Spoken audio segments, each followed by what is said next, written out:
अस्सलाम वालेकुम, very good evening to all of you. तमाम पाकिस्तानियों को जश्न आज़ादी बहुत बहुत मुबारक हो। पाकिस्तानियों की ज़िंदगी का ये अहम तरीन दिन, क्योंकि आज़ादी जैसी नेमत यकीनन कोई नहीं होती। 14 अगस्त वैसे हमेशा कौमी जोश व खरोश से मनाया जाता है, लेकिन गुज़िश्ता चंद सालों में जिस किस्म की पाकिस्तान को जीत हासिल हुई है, उसके बाद दुनिया भर में जहाँ जहाँ पाकिस्तानी मौजूद हैं, यकीनन वो फ़ख्र महसूस करते हैं। और पिछले साल से लेके अब तक, यानी और ख़ुसूसन इस साल, जिसमें पाकिस्तान ने यह साबित किया कि पाकिस्तान अमन का दाई है, जिस तरह से उसने अमन का पैगाम पूरी दुनिया में फैलाया है। और आज पूरी दुनिया पाकिस्तान को इज़्ज़त की नज़र से देखती है। पाकिस्तान को जो वक़ार है, उसका जो तशख़्ख़ुस है, वो यकीनन उभरा है। आज के इस प्रोग्राम में, जहां मैं आप हमेशा सारी ज़िंदगी से 14 अगस्त मनाते आए हैं, बचपन का मज़ा अलग होता है, बड़े होकर कुछ अलग तरीके से 14 अगस्त मनाई जाती है, लेकिन आज आप सबके साथ उन नौजवानों को मैं लेकर आई हूं इस प्रोग्राम में, क्योंकि किसी भी मुल्क का सरमाया उसकी यूथ होती है, और पाकिस्तान के यूथ बल्ज का जिक्र तो हमारे सियासतदान बहुत करते हैं।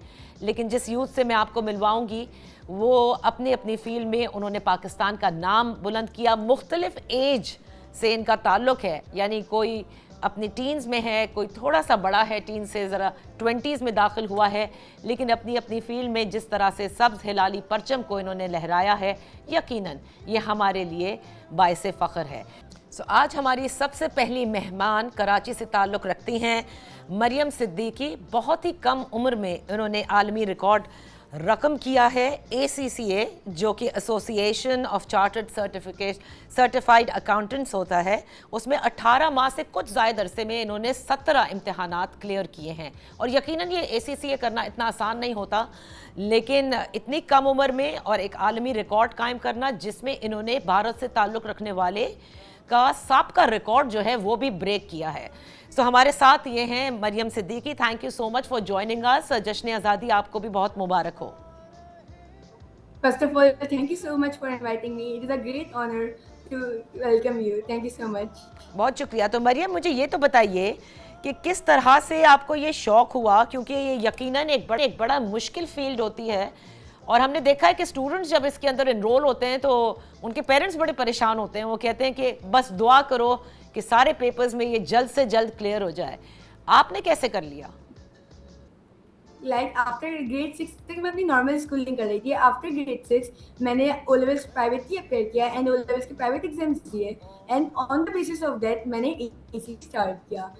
एंड ACC में क्योंकि मैं ओ लेवल्स करके आई थी, लाइक ए लेवल्स को इंटर नहीं किया था, सो मुझे 4 एक्स्ट्रा पेपर्स देने होते हैं, तो टोटल 17 पेपर्स, एंड जो कंप्लीट पेपर्स का ड्यूरेशन था वो 1.75 ईयर्स था। एंड ऐसे ही था कि मैंने स्टार्टिंग ऑफ माई जर्नी से प्लान बनाया था कि मुझे youngest ACC affiliate in the world बनना है, एंड मैं देखती रहती थी कि अभी कौन यंगेस्ट है, किसका name Guinness book of world record में है। सो बस मेरा यही एम था कि मुझे अपनी कंट्री को प्राउड करना है और अपने पेरेंट्स को प्राउड करना है। ओह, सो आप इस एम के साथ आपने ये करना शुरू किया था। तो घर में रहकर पढ़ना, not going to a formal school और कॉलेज, मुश्किल नहीं लगता था? मिस नहीं करती थी कि दोस्त अराउंड नहीं है कोई? आपकी यंग एज में those are the golden years, जिसके अंदर आप बड़ी दोस्तियां भी करते हैं, घूमते फिरते सुकून में रहते हैं। यस, ऐसा ही था कि कभी कभी होता था कि पढ़ने का मूड नहीं हो रहा था, बट मैं अपना एम रिमाइंड करती थी कि मेरा एम क्या है। जो मेरा एम था वो youngest ACC in the world था।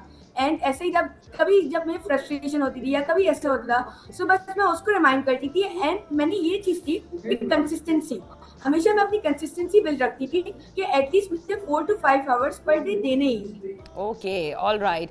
तो अब ये आपने अचीव कर लिया है, ये आपका एम था जिसकी तरफ आप बिल्कुल, मतलब दिस इज़ एन एग्जाम्पल कि अगर आप कोई चीज़ एम करते हैं तो फिर उसके बाद अगर आप मेहनत करते हैं तो आप हासिल कर लेते हैं। सो मरियम, ये तो बताइए कि नेक्स्ट आप क्या करना चाहती हैं, और ये अचीव करने के बाद अब नेक्स्ट आपका ज़िंदगी में क्या अचीव करना है? कोई और टारगेट भी है आपका? यस, अब मेरा नेक्स्ट एम है कि मुझे यंगेस्ट चार्टर होल्डर बनना है through pursuing CFA qualification. And इसके साथ साथ मुझे यंगर यूथ जो पाकिस्तानी है उनके लिए अपॉर्चुनिटीज क्रिएट करनी है कि वो भी इस तरह के रिकॉर्ड्स ब्रेक करें। तो क्या ये आसान होता है? यानी यूथ को आप क्या मशवरा देंगी? लाइक बस मैं उनको यही एक वो दूंगी मैसेज कि कभी भी अपनी आप एज और कैपेबिलिटीज को कंपेयर नहीं करें। अगर आपकी एज यंग भी है तब भी आप हमेशा ड्रीम बिग करें, एंड अगर आप ड्रीम बिग करेंगे, हार्ड वर्क करेंगे, सो इंशाल्लाह आपका गोल अचीव हो जाएगा। तो ये मुझे बताएं कि पाकिस्तान की इकोनॉमी के हवाले से तो हम सब बात करते रहते हैं कि इसको कोई फिक्स कर दे, तो ये सब कुछ जो आपने किया है और इसके बाद जो कुछ आप करना चाहती हैं, ऑल्दो वो एक बिल्कुल डिफरेंट फील्ड है, लेकिन कहीं ना कहीं ये फाइनेंस में काम ज़रूर आएगी। तो कुछ ये एम है कि पाकिस्तान की इकोनॉमी को किस तरह से बेहतर किया जा सकता है? यस बिल्कुल, जो मुझे सीएफए की जो मैंने फील्ड परस्यू करनी है, सो वो यही है, पोर्टफोलियो मैनेजमेंट। लाइक जो इन्वेस्टमेंट्स होती है, सो हमको हम लोग एनालाइज करते हैं एंड चूज करते हैं कि सबसे ज़्यादा फाइनेंशियली वाइबल कौन सी इन्वेस्टमेंट है, एंड देन इससे पाकिस्तान के तमाम लोगों को फायदा होगा, इकोनॉमी ग्रो होगी, एंड ऐसा ही है कि एक अच्छा इम्पैक्ट आएगा पाकिस्तान के लिए, पाकिस्तान की इकोनॉमी के लिए। ओके, बहुत बहुत शुक्रिया Mariyam Siddique for being with us on the show. Allah ताला आपको मजीद कामयाबी दे और आप पाकिस्तान का नाम रोशन करें। या वक्त हुआ एक ब्रेक का। ब्रेक के बाद जब वापस हाजिर होंगे तो आपकी मुलाकात होगी एक ऐसे नौजवान से जो पाकिस्तान के लिए गोल्ड मेडल हासिल करके लाए हैं।